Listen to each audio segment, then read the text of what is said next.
지난 11일부터 15일까지 동부연의 늘푸른 선교회에 속한 목사님들과 함께 인도네시아 선교지를 방문하고 돌아왔습니다. 성도들의 기도에 감사의 마음을 전합니다.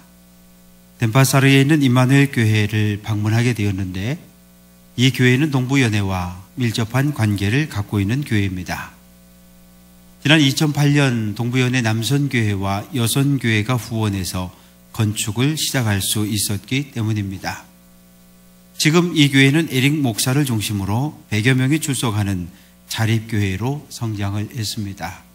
한 가지 안타까웠던 것은 예배당 꼭대기에 십자가를 볼 수 없었습니다. 왜냐하면 인도네시아에는 중동 전체를 합친 것보다 훨씬 더 많은 무슬림들이 살고 있기 때문입니다.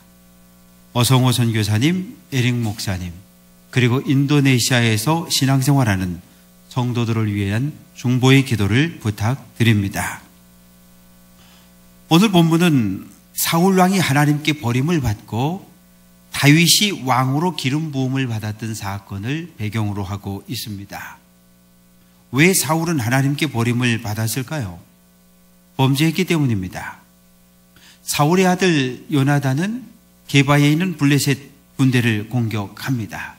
화가 난 블레셋 군대가 이스라엘로 몰려옵니다.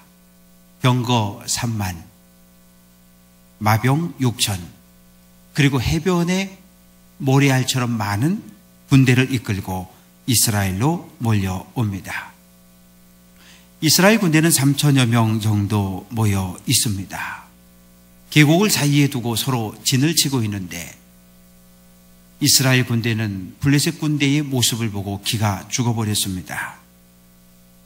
이스라엘이 전쟁에 나가려면 반드시 하나님 앞에 먼저 제사를 드려야 합니다. 제사를 드릴 준비는 다 되었는데 제사장 사무엘이 오지를 않습니다. 시간이 조금씩 지체되고 전쟁의 기운은 점점점 강해집니다. 두려움을 느낀 이스라엘 군인들이 하나둘 흩어지기 시작합니다. 그 모습을 본 사울은 안 되겠다, 나라도 제사를 드려야지 하고는 제물을 가져오라고 명령합니다. 그리고 번제를 드렸습니다. 번제가 끝났을 때 사무엘 제사장이 도착했고, 사무엘은 왕이 망령되이 행하였도다 라고 책망을 하게 됩니다. 왜 그렇습니까? 제사는 제사장만이 드릴 수 있는데 제사장이 아닌 왕이 하나님 앞에 제사를 드렸기 때문이지요. 그 후에 사무엘은 사울에게 다시 하나님의 명령을 전합니다. 지금 가서 아말렉을 쳐서 그들의 모든 소유를 남기지 말고 진멸하라, 이런 명령을 받습니다. 진멸한다, 하나도 남김없이 모조리 죽여 없앤다, 그런 의미를 갖고 있습니다. 남녀와 소아, 젖먹는 아이와 우양, 낙타와 나귀를 죽이라고 그렇게 말씀합니다. 아말렉을 공격한 사울은 큰 승리를 합니다. 그러나 그는 하나님 말씀에 불순종했습니다. 아말렉 백성은 죽였지만 아각 왕은 포로로 사로잡았습니다. 병들고 연약한 가축은 죽였지만 양과 소들 가운데 좋은 것들은 살려두었습니다. 사무엘이 잘못을 지적하고 책망합니다. 백성이 하나님께 제사하려고 가장 좋은 소와 양을 남겨두었다고 모든 책임을 백성들에게 전가합니다. 사울은 하나님 말씀에 대한 불순종으로 또다시 범죄했습니다. 사무엘상 15장 35절, 여호와께서는 사울을 이스라엘 왕으로 삼으신 것을 후회하셨더라 말씀합니다. 하나님께서 후회하셨다, 참으로 무서운 말씀이지요. 하나님은 이용호를 목사로 삼은 것을 후회하셨더라. 하나님은 송병조를 장로로 삼으신 것을 후회하셨더라. 하나님은 박순종을 장로로 삼으신 것을 후회하셨더라. 하나님은 박봉식을 장로로 삼으신 것을 후회하셨더라. 이런 음성이 우리에게 들려진다면 그건 참으로 불행한 일이고 끔찍한 일입니다. 같이 한번 해볼게요. 하나님은 이용호를, 자기 이름을 넣어야 돼요. 다시 한번 합니다. 하나님은 이용호를 하나님 자녀로 삼으신 것을 후회하셨더라. 이런 음성이 하나님께로부터 우리에게 들려진다면 참으로 불행하고 끔찍합니다. 이런 음성이 우리에게 들려지지 않도록 온전히 신앙생활할 수 있는 귀한 성도들 될 수 있기를 주님의 이름으로 축원합니다. 사무엘은 하나님의 마음을 알았기 때문에 매우 힘든 날들을 보내고 있습니다. 왜냐하면 사무엘은 하나님의 명령을 따라서 사울에게 기름을 부어 왕으로 세웠기 때문이지요. 1절에 이미라고 하는 단어와 언제라고 하는 단어를 보면 하나님의 뜻을 분명히 알 수 있습니다. 하나님은 내가 이미 사울을 버렸다 말씀합니다. 버렸다, 내쫓았다, 그런 의미를 갖고 있습니다. 하나님의 뜻은 확고합니다. 사무엘은 아무것도 할 일이 없습니다. 누군가에게 버림을 받았다는 것 참으로 슬픈 일이지요. 부모에게 버림을 받은 기억이 있습니까? 형제들로부터 왕따를 당한 상처가 있습니까? 학교에서 선생님에게 친구들로부터 버림을 받았다는 그런 느낌을 가지고 있습니까? 부모에게 버림받은 것도 참으로 불행한 일인데 하나님께 버림을 받았다고 한다면 그것처럼 불행한 일이 어디에 있습니까? 버림을 받았다는 느낌은 어떤 것일까요? 지난해 5월 27일 윤석호 씨는 자신을 낳아준 친부모를 찾기 위해 우리나라를 방문했습니다. 그는 올해 29세로 미국 국세청에서 변호사로 근무하고 있습니다. 1982년 4월 12일 원주의 한 산부인과에서 태어났고 태어난 지 4시간 만에 원주시 일산동에 있는 한 가정집 앞에 버려집니다. 동방아동복지회를 통해서 태어난 지 6개월 만에 미국으로 입양되었습니다. 그런 자라면서 왜 한국의 친부모는 나를 포기했을까라고 끊임없이 묻습니다. 왜 엄마는 나를 버렸을까 끊임없이 질문합니다. 그 답을 찾으려고 빛바랜 과거의 사진 한 장을 들고 한국을 찾아옵니다. 원주경찰서를 찾아가고 복지회를 찾아가고 수소문했지만 친부모를 찾지 못했습니다. 그는 미국으로 돌아가면서 친부모님이 태어난 지 몇 시간도 안 된 나를 버린 것은 어쩔 수 없는 선택이었을 것으로 이해한다. 이렇게 말합니다. 그러나 지금이라도 부모님을 만나면 꼭 안아드리고 싶다고 이렇게 말했습니다. 혹 우리들 가운데 누군가에게 버림받은 아픔과 상처가 우리 마음속에 있다면 그 상처를 하나님께서 위로해 주시고 하나님께서 치유해 주실 줄로 간절히 믿습니다. 하나님은 사무엘에게 내가 그를 위하여 언제까지 슬퍼하겠느냐라고 물으십니다. 하나님이 사울을 버렸으면 사무엘도 포기해야 합니다. 하나님은 사울을 버렸는데 사무엘은 슬픔에서 벗어나지 못하고 있습니다. 하나님의 뜻을 알면서 언제까지 슬퍼하겠느냐는 책망입니다. 오늘 우리도 이러한 하나님의 음성을 듣지 않습니까? 나는 이미 안 된다고 말했는데 너는 언제까지 고집을 부리고 있겠느냐? 나는 너에게 다른 길을 보여주었는데 너는 언제까지 옛 길만 고집하겠느냐는 하나님의 음성이 우리에게 들려지지 않습니까? 성도는 하나님의 음성을 들으면 그 즉시 삶의 방향을 바꿀 수 있어야 합니다. 하나님의 뜻을 알면서도 고집하는 것, 그것은 불순종이며 교만입니다. 하나님은 사무엘을 책망하며 새로운 사명을 주셨습니다. 기름을 뿔에 채워가지고 이새의 집으로 가라. 여기서 뿔은 양의 뿔을 말합니다.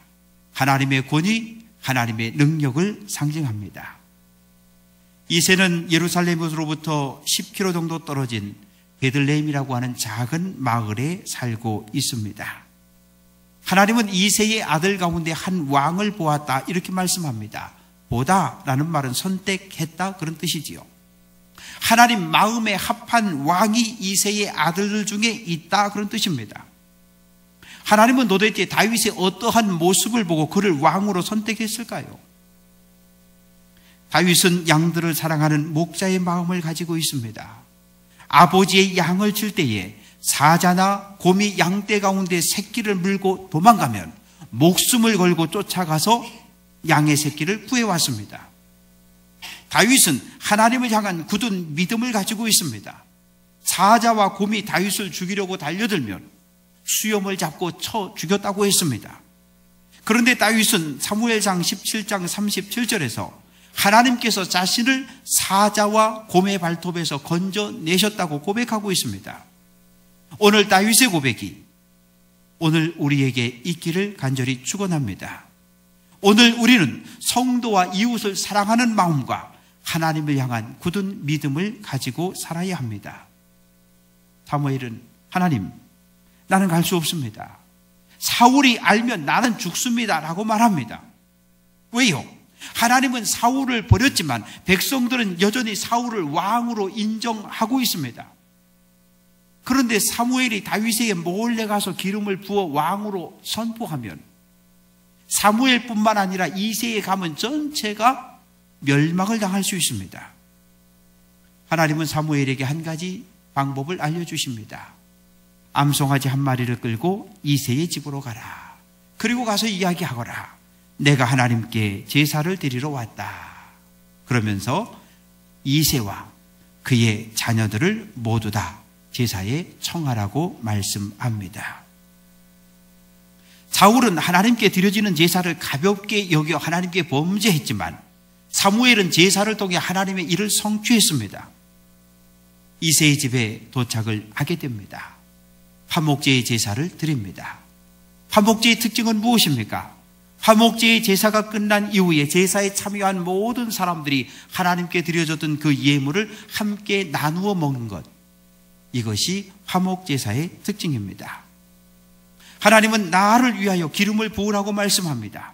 사울은 하나님이 원해서 세운 왕은 아니었습니다. 정치적, 군사적 목적을 위해서 백성들이 왕을 세워질 것을 하나님께 요구했습니다. 그러나 다윗은 다릅니다. 다윗에게 기름을 붓는 것, 이스라엘 백성들의 생각과 아무런 상관이 없습니다. 선지자 사무엘의 뜻과도 아무런 상관이 없습니다. 하나님의 뜻이었고 명령이었고 하나님의 영광을 드러내는 일이었습니다. 사무엘이 베들레헴에 도착하자 백성들이 떨며 나와 영접합니다. 왜냐하면 사무엘은 사사였습니다. 재판관이었어요. 어느 성읍에 범죄한 사람이 있다고 하면 그 성읍에 찾아가서 그 사람을 책망하고 징벌할 목적으로 여러 성읍들을 순회하며 방문했기 때문입니다. 제사장이 어떤 목적을 가지고 우리 마을에 왔는지 알 수 없었기 때문에 장로들은 불안한 마음으로 나와 묻습니다. 평강을 위하여 오셨습니까? 그 물음 속에는 혹시 우리 성읍에서 누군가 무엇인가 잘못을 저질러서 책망하러 온 것은 아닙니까? 라고 하는 의미가 담겨 있습니다. 사무엘은 하나님을 예배하러 왔다고 말하므로 장로들의 불안을 풀어주었습니다. 몸과 마음을 성결하게 하고 의복을 깨끗하게 한 후에 함께 하나님을 예배하자라고 말합니다. 그러면서 이새도 그의 아들들도 제사에 초청했습니다. 사무엘은 이새의 장남 엘리압이 걸어오는 것을 보았습니다. 보다 외모를 보았다는 말이지요. 사무엘의 가슴이 흥분합니다. 왜요? 엘리압을 보았기 때문이지요. 아하! 이 사람이구나. 이 사람에게 기름을 부으면 되겠구나. 왜 그랬을까요? 고대 사회에서 왕은 언제나 전쟁의 앞장을 서야 합니다. 당연히 키가 크고 강한 통솔력과 지도력을 가진 사람이어야 합니다. 그런데 엘리압을 보니까 큰 키에 훤칠한 용모를 가지고 있습니다. 하나님은 그의 용모와 키를 보지 말라고 말씀합니다. 용모는 겉모습 이야기합니다. 하나님은 왕으로 기름 부을 자를 선택할 때 겉모습을 보지 말라고 말씀합니다. 외모의 아름답고 추함이 하나님의 일꾼을 뽑는 조건이 될 수 없다고 말씀합니다. 본다고 하는 것, 눈으로 보는 것은 대단한 유혹을 가지고 있습니다. 저는 지난해 여름 망고를 먹고 알러지가 생겨서 여러 날 고생한 경험을 가지고 있습니다. 망고를 가리켜서 과일의 여왕이라고 합니다. 그 정도로 보면 먹고 싶은 유혹을 받는 과일이지요. 지난 주간 선교지를 방문했다가 망고를 보았습니다. 먹었을까요? 안 먹었을까요? 먹었습니다. 그것도 아주 많이 먹었어요. 지난해 고생했던 거 잠시 잊고 또다시 집어 먹었습니다. 어떻게 됐을 것 같아요? 얼굴이 붓고 가렵고 결국 한국에 오자마자 병원에 가서 주사 맞고 약 타다 먹고 있습니다. 본다고 하는 것은 그렇게 우리의 마음을 빼앗아 갑니다. 그런데 하나님은 하나님이 보는 것과 사람이 보는 것은 다르다고 말씀합니다. 도대체 무엇이 어떻게 다르다는 말일까요? 하나님은 사람은 외모를 본다고 말합니다. 외모, 즉 눈이란 뜻으로 육신의 눈을 말합니다. 그러나 하나님은 중심을 본다고 말씀합니다. 중심은 마음이란 뜻으로 마음의 눈을 이야기하지요. 사람은 육신의 눈으로 겉모습을 보지만 하나님은 마음의 눈으로 그 사람의 속을 본다고 말씀합니다. 사람을 판단할 때 그 기준이 하나님이 가진 잣대와 우리가 가지고 있는 잣대는 전혀 다릅니다. 사람은 겉모습을 보고 그 사람을 사귈까 말까를 결정합니다. 결혼 상대자를 구할 때도 마찬가지지요. 이 사람이 돈이 많은지, 이 사람이 직책이 뭔지, 이 사람이 날 사랑해 줄 수 있을 것 같은지 외적인 조건들을 먼저 따져봅니다. 친구를 사귈 때도 마찬가지지요. 이 사람을 내가 친구로 사귀어 두면 뭔가 필요할 때 도움이 될 수 있을까? 나에게 뭔가 도움을 좀 줄 수 있을까? 이런 걸 생각합니다. 때로는 교회에서 직분자를 세울 때도 실수할 때가 있습니다. 그 사람이 가지고 있는 사회적인 배경, 사회적인 지위 이런 거를 보고 직분자를 세울 때도 있습니다. 그래서 때로 교회가 혼란에 빠질 때도 있습니다. 성도들은 하나님의 눈을 가지고 있어야 합니다.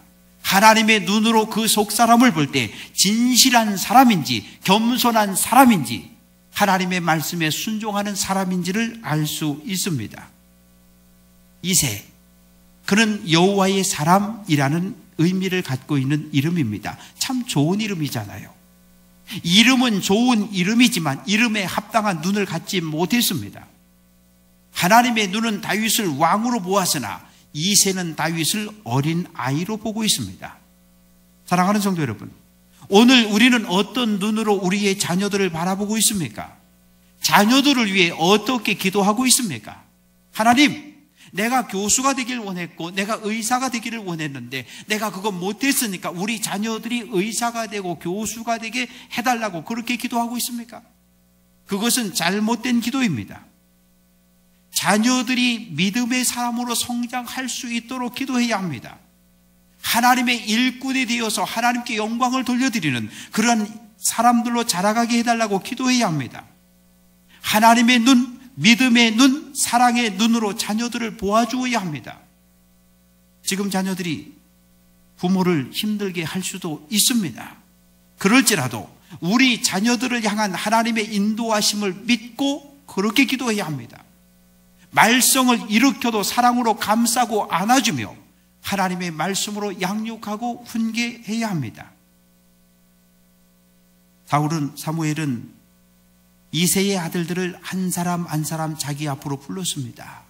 그럴 때마다 하나님께 묻습니다. 하나님, 이 사람입니까? 이 사람에게 왕으로 기름을 부을까요? 라고 묻습니다. 아비나답이 지나갔고 삼마가 지나갔고 제사에 참석했던 7명의 아들이 다 지나갑니다. 그런데 하나님은 이 사람에게 기름을 부으라고 말씀하지 않습니다. 사무엘은 마음이 조급해졌습니다. 혹 내가 사명을 감당하지 못하는 것은 아닐까 하고. 사무엘은 이새에게 묻습니다. 여기 있는 아들이 모두 다냐? 이새는 막내가 있는데 그는 양을 지키고 있다고 대답합니다. 막내, 가장 어리다, 그런 의미를 가지고 있습니다. 양을 지키고 있다는 이새의 표현으로 볼 때 가족들은 다윗을 어른으로 인정하지 않고 있습니다. 왜냐하면 당시 제사에는 20세 이상이 돼야 제사에 초청을 받기 때문입니다. 형들이 모두 제사에 초청을 받아서 제사에 참여했고 음식을 먹는 동안 다윗은 형들을 대신해서 양들을 돌보고 있습니다. 사무엘은 이새에게 막내를 데려오라고 명령합니다. 막내가 도착할 때까지 식사 자리에 앉지 않겠다고 말합니다. 화목 제사는 끝났고 식사기에 식탁에 모였으면 음식을 먹어야 하는데 앉지 않겠다고 말합니다.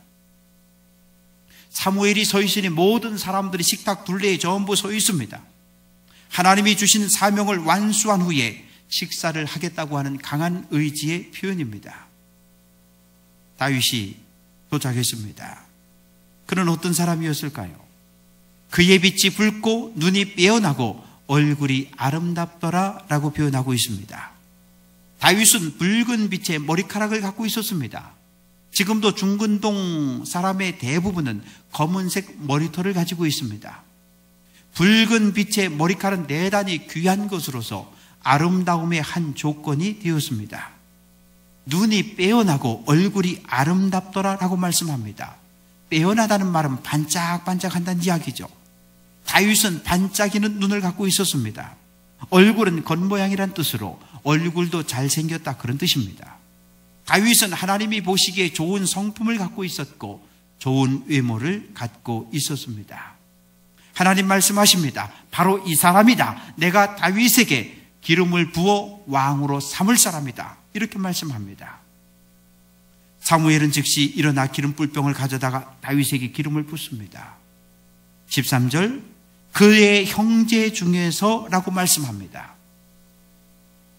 다윗에게 기름을 붓는 사무엘의 그 모습을 바라보는 아버지와 형제들의 마음은 어떠했을까요? 그 모습을 보면서 이새는 부끄러웠습니다. 아버지였지만 아들의 겉모습만 보았지 속사람을 보지 못했습니다. 형제들은 염려가 앞을 가립니다. 막내 동생 다윗이 왕을 잘할 수 있을까 하는 그런 마음도 있습니다. 아버지와 형제들은 사무엘이 기름 부는 것을 보면서 온전히 이해할 수 없습니다. 그러나 분명 하나님의 뜻이 있음을 믿고 그들은 받아들입니다. 다윗에게 기름을 부어 왕으로 삼는 것은 아주 은밀하게 행해졌습니다. 그 자리에는 이새의 가족들만 참석했습니다. 사무엘은 2번, 3번 비밀을 유지할 것을 부탁합니다. 왜요? 자칫 이 소식이 밖으로 흘러나갈 경우에 가족 전체가 사울 왕의 보복을 받을 수 있기 때문입니다. 왕으로 기름 부음을 받을 때에 다윗에게 하나님의 영이 임했습니다. 하나님은 다윗에게 정치적, 도덕적, 영적 지도자가 될 수 있는 은혜와 능력을 주셨습니다. 이때 다윗의 나이가 얼마쯤 되었을까요? 다윗은 30살 되었을 때 이스라엘 12지파의 왕으로 등극을 합니다. 그리고 그 전에 7년 6개월 동안 유다 지파의 왕으로 지냅니다. 그리고 그 앞에 10년 동안 사울 왕에게 쫓겨다닙니다. 그렇다고 한다면 다윗의 나이는 15세 전후였던 것으로 추측해 볼 수 있습니다. 15살 전후에 왕으로 기름 부음을 받았고 그리고 15년에서 20여 년 이상 지난 후에 그는 이스라엘의 왕이 됩니다. 왜냐하면 사울은 적어도 하나님께 버림을 받은 후에도 20년 동안 이스라엘의 왕으로 존재하고 있었습니다. 오랫동안 이스라엘엔 2명의 왕이 있었는데 바로 사울 왕과 다윗 왕이지요. 사울은 백성들이 지켜보는 앞에서 왕이 되었고 다윗은 백성들 아무도 모르게 왕이 되었습니다. 제 눈에 안경이라는 말이 있습니다. 자기 눈에 보기에 좋으면 모든 것이 다 좋다. 그런 말이지요. 그렇지만 이 말은 안경테를 고를 때만 해당이 됩니다. 안경 렌즈를 고를 때 제 눈에 안경식으로 골라서는 안 됩니다. 왜냐하면 안경알은 눈의 건강과 바로 연결되기 때문입니다.